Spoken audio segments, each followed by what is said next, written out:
If you're just now tuning in, we're going to look at a Bible study entitled Denied, East Naples Baptist Church, Pastor Steve. We're going to look at a Bible study entitled Denied. We're going to be in the book of Luke, the 22nd chapter, starting at verse 56. So we look at Peter's overconfidence, spiritual overconfidence, and how it led him into tragedy and eventually to reinstatement and forgiveness by God's grace. 35 seconds, 34. Again, you can get your Bibles out. Turn to Luke chapter 22, verses beginning at 56.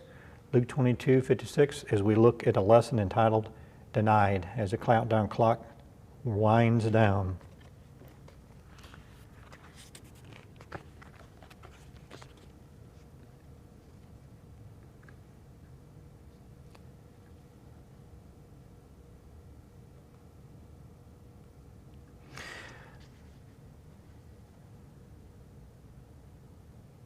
Well, good evening.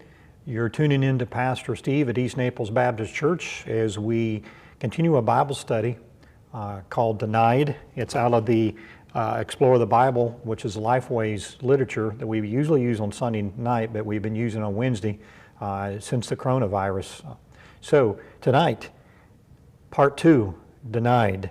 Luke chapter 22, verse 56. And you remember where we've got Peter to this point.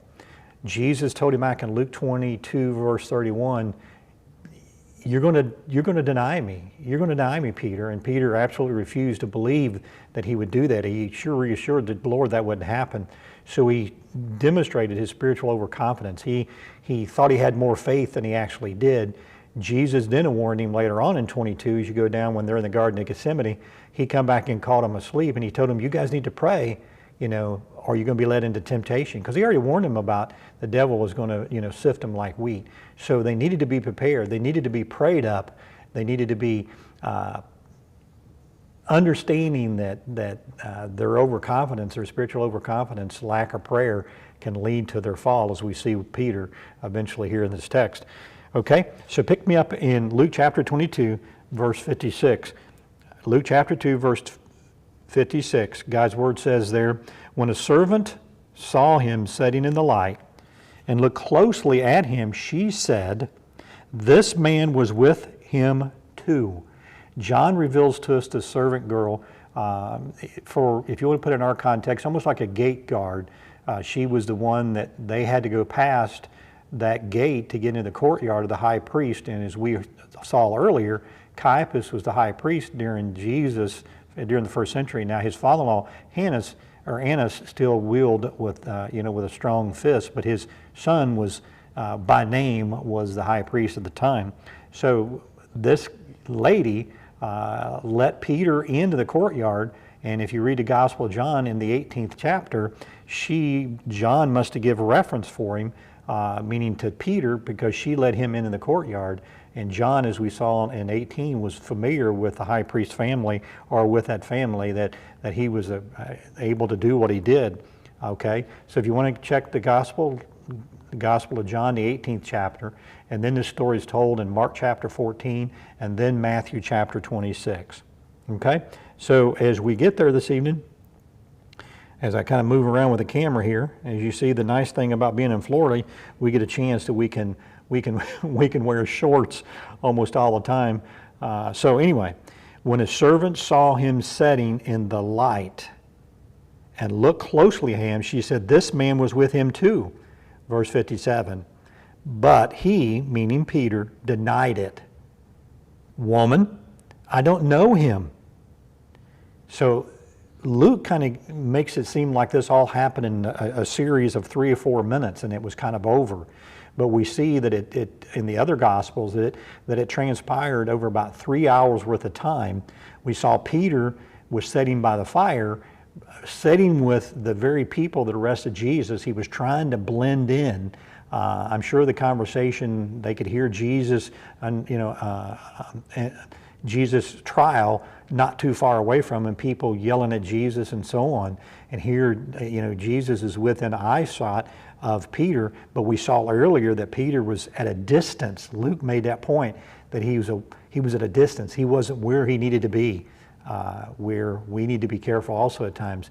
We let let our overconfidence get to the point that think that we're super faithful, and then before you know it, a temptation comes out of nowhere, like here.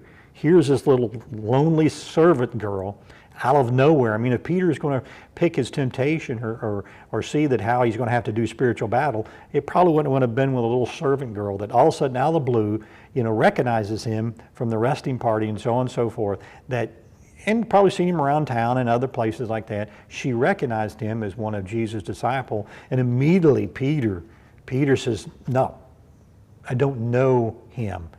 I don't know him. I have no clue who he is."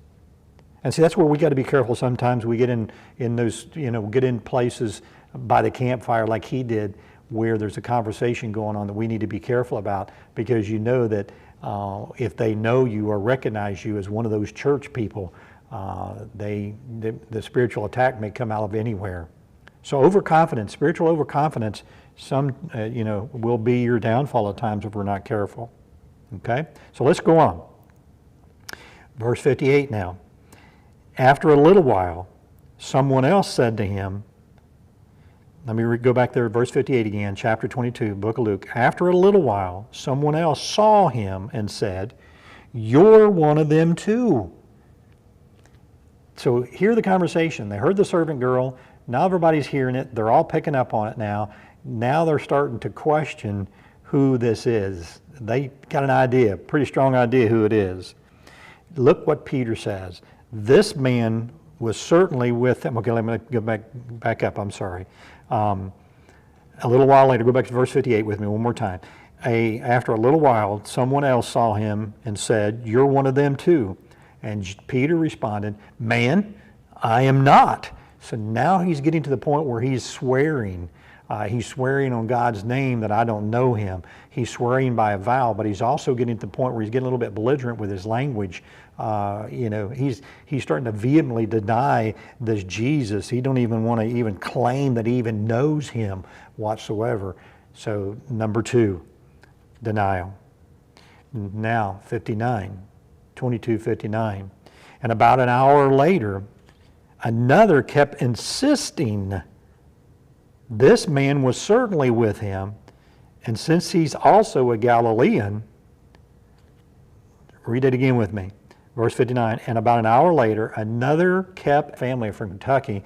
They say that I have that Kentucky accent, and it kind of gives me away that my relatives are from, southern Kentucky. But same thing here. Peter's clothing and his wording gives him away that he's a Galilean. They know he's not from the city of Jerusalem. He's given himself away. Number one, they know who he is. They're totally convinced they know who it is. But Peter's adamantly denying it, because now look what he says. But Peter said, "Man, I don't know what you're talking about." Did you see what he said? Man, I don't know what you're talking about. Like I said, he swears to the point now where he's swearing to God that I don't know who this person is. I don't know this Jesus that you're claiming that I'm supposed to be a follower of. And his spiritual overconfidence is getting the best of him. He didn't pray up like Jesus told him he needed to do. Jesus warned him that this was going to happen. Peter got himself in a place that he probably felt no spiritual attack's going to come from here. Little servant girl sitting around the car, the fire with everybody else. It's dark, outside, there's no street lights, no other problem. He's probably got his hood over, he thinks he can blend in, but at the same time, he's a distance away from Jesus. He can see Jesus, but he's not with Jesus.